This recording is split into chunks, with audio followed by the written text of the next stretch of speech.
வர்த்தக உலகம் தொடர்கிறது. வணக்கம் வர்த்தக உலகம். சார் வணக்கம் சார். நான் கோயம்புத்தூர்லேருந்து பேசுறேன் சார். வணக்கம். கார்த்திபன்ட்டு. சொல்லுங்க. சார் இப்போ அட்வர்டைசிங் ஏஜென்சி நான் இப்போ முறைப்படி பண்ணல, பிரிண்ட் மீடியாவுக்கும் லோக்கல் சேனல்ஸ் பண்ணிட்டு இருக்கேன் சார். ம்ஹ்ம். சார் அது வந்து இப்போ ரிஜிஸ்டர் பண்ற மாதிரி இருந்தா அது எப்படி சார்? ஸ்மால் ஸ்கேல் இண்டஸ்ட்ரி கீழே வருமா? அதுக்கு முறையா யாரு கீழே படணும் சார்? சரி. இப்போ பேப்பர்னா ஆர்என்ஐ கீழே பண்றோம்ல சார். ம், ம். டிவிக்கு அந்த மாதிரி ப்ராட்காஸ்ட் பண்றோம். அது மாதிரி இப்போ அட்வர்டைசிங் ஏஜென்சினா எதுக்கு கீழே பண்ணணும்? எப்படி பண்ணணும்? சரி. நம்ம வந்து வேலைவாய்ப்ப பத்தி பேசிக்கிட்டு இருக்கோம். ஆனாலும் இது ஒரு தொழில் ரீதியாக என்ன மாரி பண்றத பத்தி உங்க சார்ட்ட கேட்கலாம்.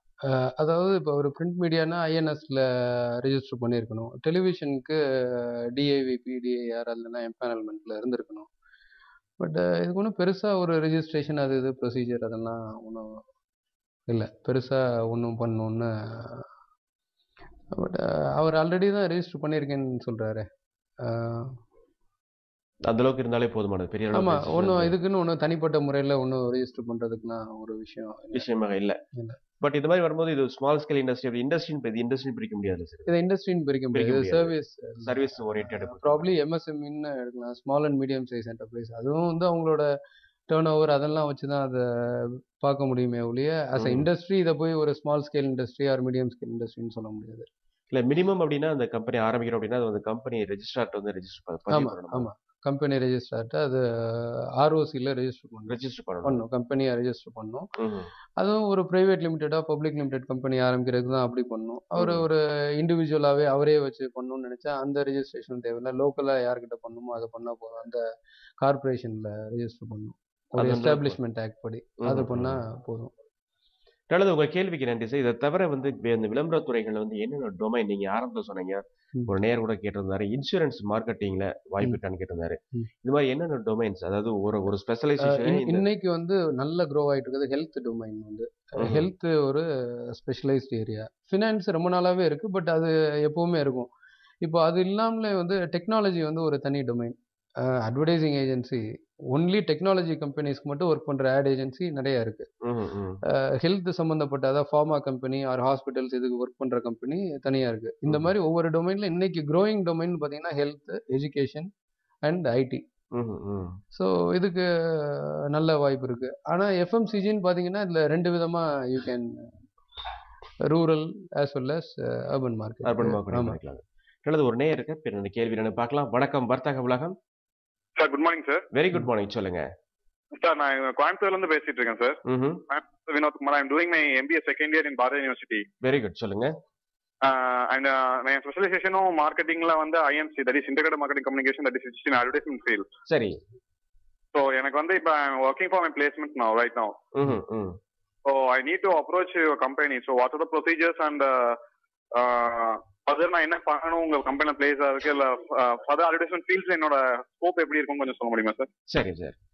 இப்ப இந்த ஏரியால வந்து செகண்ட் இயர் பண்ணிட்டு இருக்காரு. அப்ப அவருக்கான வேலை வாய்ப்புக்கு என்ன வாய்ப்புகள் இருக்கும்? இவர் என்ன மாரி நிறுவனங்கள் வந்து என்ன மாரி எதிர்பார்ப்பாங்க இந்த மாரி புதுசா வர்றவங்கள?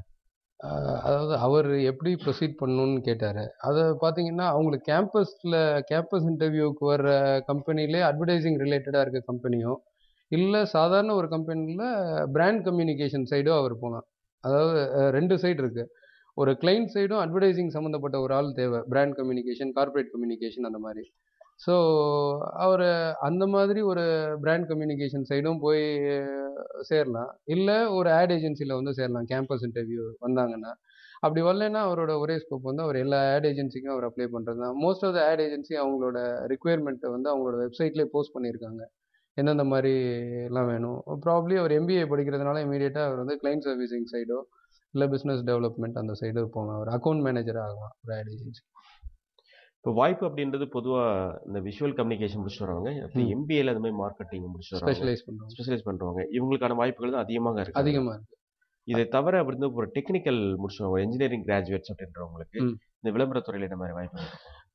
இப்போ டெக்னிக்கலாக வந்தாங்கன்னா அதான் நம்ம முன்னாலே சொன்ன மாதிரி இப்போ ஒரு சாஃப்ட்வேர் இன்ஜினியர் வந்து ஒரு அட்வர்டைசிங் ஏஜென்சிக்கு வரணும்னா இன்னைக்கு நியூ மீடியா தான் ஒரு பெரிய விஷயம்.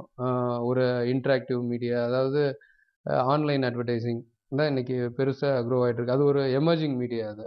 ஸோ அதில் வந்து ஒரு கிரியேட்டிவ்க்கு வந்து அதை எப்படி கிரியேட்டிவாக ப்ரெசென்ட் பண்ணலான்னு தான் தெரியுமே ஒழிய டெக்னிக்கலாக அதை எப்படி கன்வெர்ட் பண்ணணும்னு தெரியாது. ஆனால் டெக்னிக்கலாக இருக்கவங்களுக்கு பார்த்தீங்கன்னா வெறும் அதை டெக்னிக்கலாக எப்படி சொல்லணும்னு தான் தெரியுமே ஒழிய கிரியேட்டிவாக இது ரெண்டும் ஜெல் ஆகுற மாதிரி அவங்களும் கிரியேட்டிவ் கொஞ்சம் அவங்களுக்கு கிரியேட்டிவ் தாட் இருக்கு. அதே மாதிரி அவங்க ஒரு டெக்னிக்கலாவும் குவாலிஃபைடா இருக்காங்க. அதனால அவங்க இன்னும் எஃபிஷியன்ட்டா இருப்பாங்க மத்த கிரியேட்டிவ் கம்பேர் பண்றப்போ. ஸோ நெறைய ஆப்பர்ச்சுனிட்டி இருக்கு. ஆன்லைன் அட்வர்டைசிங்ல கேம்பெயின் பண்றதுக்கு. ம், ம். ஒரு நேயர் இருக்காரு கேள்வி பார்க்கலாம். வணக்கம் வர்த்தக உலகம். Hello sir, good morning. Good morning சொல்லுங்க. நான் மயிலாப்பூர்லேருந்து பேசுறேன் சார். ம்ஹ்ம். இல்ல இப்ப நாங்க ஃப்ரீலான்ஸா ஒர்க் பண்றோம், அனிமேஷன் ஒர்க் பண்றோம், அனிமேஷன் விஎஃப்எக்ஸ். சரி. நாங்க எப்படி நாங்க ஆட் ஏஜென்சி கிட்ட நாங்க ஒர்க் வாங்குறது எப்படி? சரி. ஆட் ஏஜென்சிக்கு ஒர்க் வாங்குறது எப்படின்னு கேட்குறீங்க. ஆமா சார், எப்படி நான் ப்ராஜெக்ட்ல எடுக்கிறது அதை பத்தி கேட்கணும். சரி. இவர் வந்து இவர் அனிமேஷன் பண்ணிக்கிட்டு இருக்கேன் அப்படின்னு சொன்னாரு. பொதுவா ஆட் ஏஜென்சி எல்லாமே வந்து அவங்களுக்கு அனிமேஷன் எங்க தேவைப்படும் அப்படின்னா, அவங்க ஆட் ஃபிலிம் பண்ணையில அது மாதிரி தான். ஸோ அது எடிட் ஷூட் அந்த மாதிரி ஒரு இடத்தோட ஒரு அசோசியேட் ஆயிருந்தாருன்னா